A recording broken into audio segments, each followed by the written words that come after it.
ನಮಸ್ತೆ, ನಾನು doctor Chhaya, Ayurveda physician and psychologist, Serenity Wellness Institute. ಇವತ್ತು ನಾವು ಮೆಂತ್ಯ ಕಾಳು ಬಗ್ಗೆ ಮಾತಾಡೋಣ. ಮೆಂತ್ಯ ಕಾಳನ್ನು ಇಂಗ್ಲೀಷ್ನಲ್ಲಿ ಫೆನುಗ್ರೀಕ್ ಸೀಡ್ಸ್ ಅಂತ ಕರೀತಾರೆ. ಇದರ ಬೊಟ್ಯಾನಿಕಲ್ ನೇಮ್ ಬಂದು ಟ್ರೈಗೊನೆಲ್ಲಾ ಫೀನಮ್ ಗ್ರೀಕಮ್ ಅಂತ. ಇದರ ವೀರ್ಯ ಬಂದು ಉಷ್ಣವೀರ್ಯ, ಅಂದರೆ ನಮ್ಮ ದೇಹದಲ್ಲಿ ಉಷ್ಣವನ್ನು ಹೆಚ್ಚು ಮಾಡುತ್ತೆ. ಅಂದರೆ ವಾತಹರ ಮತ್ತು ಕಫಹರ, ವಾತಗ್ನಿ ಮತ್ತು ಕಫಗ್ನಿ ಎರಡೂ ಶಮನ ಮಾಡುವಂತಹ ಒಂದು ಕೆಪಬಿಲಿಟಿ ಮೆಂತ್ಯ ಕಾಳಿನಲ್ಲಿ ಇರುವಂಥದ್ದು. ಸೊ ಯಾವೆಲ್ಲ ಕಾಯಿಲೆಗಳಿಗೆ ಈ ಮೆಂತ್ಯ ಕಾಳು ಉಪಯೋಗ ಆಗುತ್ತೆ? ನಾ ಹೇಳಿದೆ ವಾತ ಶಮನ ಅಂತ. ವಾತ ಶಮನ ಅಂದರೆ ವಾತಕ್ಕೆ ಸಂಬಂಧಪಟ್ಟಿರುವಂತಹ ಕಾಯಿಲೆಗಳಿಗೆ ಮೆಂತ್ಯ ಕಾಳು ಬಹಳ ಉಪಯುಕ್ತ. ಸೊ ವಾತ ಸಂಬಂಧ ಕಾಯಿಲೆಗಳು ಯಾವ ಇರುತ್ತೆ? ಮಂಡಿ ನೋವು ಇರ್ಬೋದು, ಸೊಂಟ ನೋವು ಇರ್ಬೋದು, ಕೆಲವೊಂದು ಚರ್ಮ ಸಂಬಂಧಿತ ಕಾಯಿಲೆಗಳಿರ್ಬೋದು, ತುರಿಕೆ ಇರ್ಬೋದು. ಇವೆಲ್ಲವೂ ವಾತಕ್ಕೆ ಸಂಬಂಧಪಟ್ಟಂತಹ ಕೆಲವೊಂದು ರೋಗಗಳು. ಮತ್ತು ಇದನ್ನು ವೃಷ್ಯ ಅಂತ ಕರಿತೀವಿ, ಅಂದರೆ ಲೈಂಗಿಕ ಶಕ್ತಿಯನ್ನು ಹೆಚ್ಚು ಮಾಡುವಂಥದ್ದು ಮೆಂತ್ಯ ಕಾಳಲ್ಲಿರುವಂಥದ್ದು ಒಂದು. ಇನ್ನು ಕಫಗ್ನಿ ಅಂದರೆ ಕಫ ಶಮನ, ಕಫ ರಿಲೇಟೆಡ್ ಕಾಯಿಲೆಗಳಿರ್ಬೋದು. ಲೈಕ್ ಯುಟ್ರೈಡ್, ಹೆಣ್ಮಕ್ಳಲ್ಲಿ ಕೆಲವೊಂದು ಯುಟ್ರೈಡ್ ಫೈಬ್ರಾಯ್ಡ್ಸ್ ಆಗಿಬಿಡತ್ತೆ ಅಲ್ವಾ, ಅದು ಒಂದಿರುತ್ತೆ. ಮತ್ತು ಫ್ಯಾಟಿ ಲಿವರ್ ಇರ್ಬೋದು, ಮೊಡವೆಗಳು, ಒಂಥರ ಕೀವು ತುಂಬಿದ ಮೊಡವೆಗಳು, ಕಫಜ ದೋಷಗಳು ಯಾವ ಇರುತ್ತೆ, ಡಯಾಬಿಟಿಸ್, ಟೈಪ್ 2 ಡಯಾಬಿಟಿಸ್ ಮೆಲಿಟಸ್ ಇರ್ಬೋದು. ಇಂಥ ಎಲ್ಲ ಕಾಯಿಲೆಗಳಿಗೂ ಈ ಒಂದು ಮೆಂತ್ಯ ಕಾಳು ಬಹಳ ಉಪಯುಕ್ತ ಆಗಿರುವಂಥದ್ದು. ಇನ್ನು ಇದು ಹೇಗೆಲ್ಲ ನಾವು ಸೇವನೆ ಮಾಡ್ಬೋದು ಮೆಂತ್ಯ ಕಾಳನ್ನು? ಕೆಲವರು ಏನು ಮಾಡ್ತಾರೆ ಅಂತಂದರೆ, ಮೆಂತ್ಯ ಕಾಳನ್ನು ಚೆನ್ನಾಗಿ ಹುರಿದುಬಿಟ್ಟು ಅದನ್ನು ಪುಡಿ ಮಾಡಿ ಉಪಯೋಗಿಸ್ಕೊಂಡ್ಬಿಡ್ತಾರೆ. ಹಾಗೆ ಹುರಿದುಬಿಟ್ಟು ಉಪಯೋಗ ಮಾಡಿದ್ರೆ ಅದರಲ್ಲಿರುವಂತಹ ಕೆಲವೊಂದು ಔಷಧಿ ಗುಣಗಳೆಲ್ಲ ಹೊರಟೋಗುತ್ತೆ. ಅದ್ರ ಬದಲು ನೀವು ನೈಸರ್ಗಿಕವಾಗಿ ಬಿಸಿಲಿನಲ್ಲಿ ಒಣಗಿಸಿ ತದನಂತರ ಪುಡಿ ಮಾಡಿ ಚೆನ್ನಾಗಿ ನೀವು ಸ್ಟೋರೇಜ್ ಮಾಡಿ ಇಟ್ಕೋಬೇಕು. ಆವಾಗ ನಿಮಗೆ ಅದರಲ್ಲಿರುವಂತಹ ಅಂಶ, ಸಾರ ಏನಿರುತ್ತೆ ಅದರಲ್ಲೇ ಇರುವಂಥದ್ದು ಮೆಂತ್ಯ ಕಾಳು. ಒಂದು ವೇ ಆಫ್ ಯೂಸಿಂಗು. ಇನ್ನೊಂದು, ತಾವು ಹಿಂದಿನ ದಿನ ರಾತ್ರಿನೇ ಇದು ಮೆಂತ್ಯ ಕಾಳನ್ನು ನೆನೆಸಿ ನಂತರ ಉಪಯೋಗ ಮಾಡುವಂಥದ್ದು. 2 ಫಾರ್ಮ್ ಆಫ್ ಯೂಸೇಜು.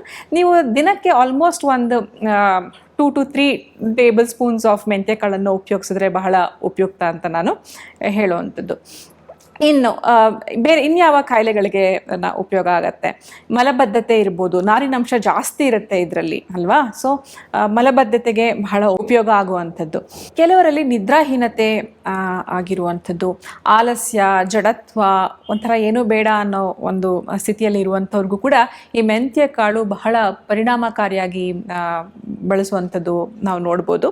ಇನ್ನು ಟೈಪ್ 2 ಡಯಾಬಿಟಿಸ್ ಮೆಲಿಟಸಲ್ಲಿ ಇದಂತೂ ಬಹಳ ಎಲ್ಲ ಕಡೆ ಚೆನ್ನಾಗಿ ಉಪಯೋಗ ಮಾಡ್ತಾ ಇದ್ದಾರೆ. ಟೈಪ್ 2 ಡಯಾಬಿಟಿಸ್ ಮೆಲಿಟಸ್ಲಿ ರಾತ್ರಿನೇ ಚೆನ್ನಾಗಿ ಮೆಂತ್ಯ ಕಾಳನ್ನು ನೆನೆಸಿ ಬೆಳಗ್ಗೆ ಎದ್ದು ನೀರನ್ನು ಸೇವನೆ ಮಾಡೋದ್ರಿಂದ ಇದು ಶುಗರ್ ಲೆವೆಲ್ಸು ಕ್ರಮೇಣವಾಗಿ ಕಡಿಮೆ ಆಗ್ತಾ ಬರುತ್ತೆ. ನೀವು ಆ ಮೆಂತ್ಯ ಏನು ನೀರನ್ನು ಸೇವನೆ ಮಾಡ್ತೀರಿ, ಆ ಮೆಂತ್ಯ ಕಾಳನ್ನು ಬಿಸಾಕೋ ಬದಲು ಅದನ್ನು ಚೆನ್ನಾಗಿ ಪೇಸ್ಟ್ ಮಾಡಿ ಅದನ್ನು ತೆಗೆದುಕೊಂಡು ತದನಂತರ ನೀರನ್ನು ಸೇವನೆ ಮಾಡಿದ್ರೆ ಇನ್ನೂ ಉಪಯುಕ್ತ ಅಂತ ನಾನು ಹೇಳ್ತೀನಿ. ಇದು ಟೈಪ್ 2 ಡಯಾಬಿಟಿಸ್ ಮೆಲಿಟಸಲ್ಲಿ ನಾವು ನೋಡೋದಾದರೆ. ಇನ್ನು ಸಂಧಿವಾತ, ಕೈಕಾಲು ನೋವು, ನಾ ಹೇಳಿದೆ ವಾತಜ ರೋಗಗಳು, ಇಂಥ ಸಮಯದಲ್ಲಿ ಮೆಂತ್ಯ ಕಾಳನ್ನು ಸ್ವಲ್ಪ ಮೆಂತ್ಯ ಕಾಳಿಗೆ ಸ್ವಲ್ಪ ಚಕ್ಕೆಯನ್ನು ಹಾಕಿ ಅರಿಶಿಣದ ಪುಡಿಯನ್ನು ಸೇರಿಸಿ ನೀವು ಸೇವನೆ ಮಾಡೋದ್ರಿಂದ ನಿಮಗೆ ಮಂಡಿ ನೋವು ಎಲ್ಲವೂ ಕಡಿಮೆ ಆಗುತ್ತೆ. ಯಾಕೆಂದರೆ ಅರಿಶಿಣ ಆ್ಯಂಟಿ ಇನ್ಫ್ಲಮೇಟ್ರಿ, ನಿಮಗೆಲ್ಲ ಗೊತ್ತಿರೋ ಹಾಗೆ. ಇದನ್ನು ಜೊತೆ ಸೇರಿಸಿದ್ರೆ ನಿಮಗೆ ಪೇನ್ ರಿಲೀಫ್ ಬೇಗ ಸಿಗುವಂಥದ್ದು.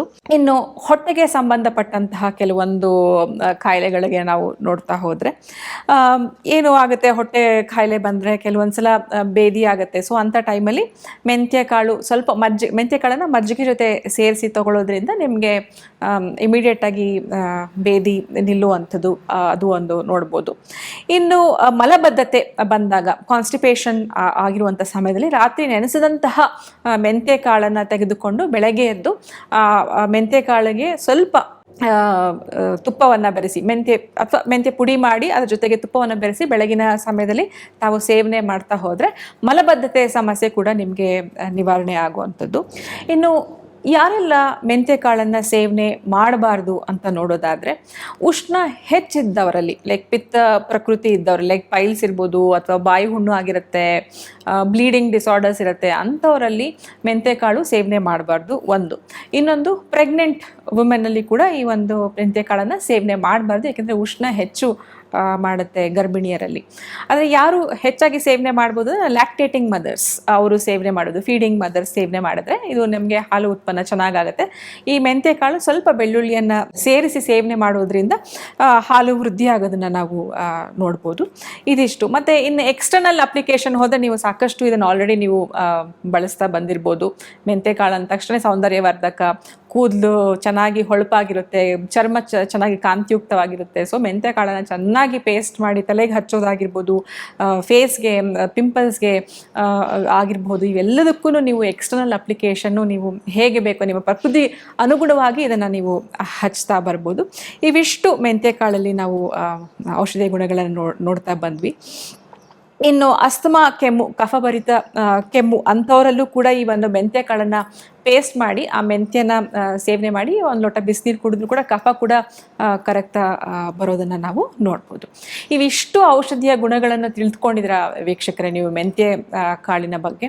ಇದನ್ನು ನೀವು ಬರೀ ಒಂದು ಅಡುಗೆ ಮನೆಗೆ ಖಾದ್ಯ ಪದಾರ್ಥಗಳು ಆಗಿ ಮಾತ್ರ ಸೇವನೆ ಮಾಡಿದೆ ಔಷಧಿ ಗುಣಗಳಿರುವಂತಹ ಈ ಮೆಂತ್ಯಕಾಳ ಬಗ್ಗೆ ತಿಳಿದುಕೊಂಡು ಇನ್ನೂ ಅದನ್ನು ಹೆಚ್ಚು ಸೇವನೆ ಮಾಡ್ತಾ ಬರ್ತೀರಾ ಅಂತ ನಾನು ಭಾವಿಸ್ತೀನಿ. ಹೆಚ್ಚಾಗಿ ಯಾವುದೇ ಆಗಲಿ ಹೆಚ್ಚಾಗಿ ನಾವು ಸೇವನೆ ಮಾಡ್ತಾ ಹೋಗ್ಬಾರ್ದು. ಡಯಾಬಿಟಿಸ್ ಇದ್ದವರಲ್ಲಿ 2 ಚಮಚ ದಿನ ಸೇವನೆ ಮಾಡ್ತಾ ಬಂದರೂ ಸಾಕು. ಹಾಗೆ ನೀವು ನಿಯಮಿತವಾಗಿ ಸೇವನೆ ಮಾಡ್ತಾ ಬಂದರೆ ನಿಮಗೆ ಬಹಳಷ್ಟು ಒಂದು ಪರಿಣಾಮಕಾರಿಯಾಗಿ ಆಗುತ್ತೆ ಅಂತ ನಾನು ಹೇಳ್ತೀನಿ. ನೋಡಿದ್ರಲ್ಲ ವೀಕ್ಷಕರೇ, ಇವಿಷ್ಟು ಔಷಧೀಯ ಗುಣಗಳು ಮೆಂತ್ಯಕಾಳಿನಲ್ಲಿ ಇದೆ.